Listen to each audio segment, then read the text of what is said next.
प्रेम जब अनंत हो गया तो रोम रोम संत हो गया, देवालय बन गया बदन तो हृदय तो महंत हो गया। આ પ્રેમની સાચી વ્યાખ્યા છે. દરેક પ્રાણી માત્ર પ્રત્યેનો પ્રેમ. આ 14મી ફેબ્રુઆરી આવશે એટલે જુવાનિયાઓને જલસો, હેપી વેલેન્ટાઇન, હેપી વેલેન્ટાઇન. પણ એ તો વિજાતીય આકર્ષણ છે. આપણને ગમતા વિજાતીય પાત્રને રાજી કરવા માટે તેને ગિફ્ટ આપો ને કાર્ડ આપો ને હેપી વેલેન્ટાઇન. ખરેખર તો દરેક જીવ પ્રત્યે જયારે પ્રેમ જન્મે, અને વેલેન્ટાઇન તો પશ્ચિમના કોઈ સંત હતા, એને વંદન.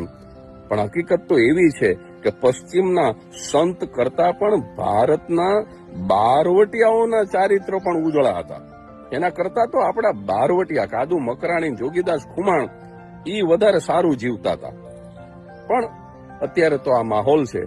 પણ હિન્દુસ્તાનની અંદર માત્ર 14મી ફેબ્રુઆરી એટલે વેલેન્ટાઇન ડે નહીં, 365 દિવસ આપણા માટે પ્રેમનું પર્વ છે. કારણ કે સર્વે ભવંતુ સુખીના, સર્વે સંતુ નિરામયા, સર્વે ભદ્રાણી પશ્યંતુ, માં કશ્ચિત દુઃખ ભાગ ભવેત.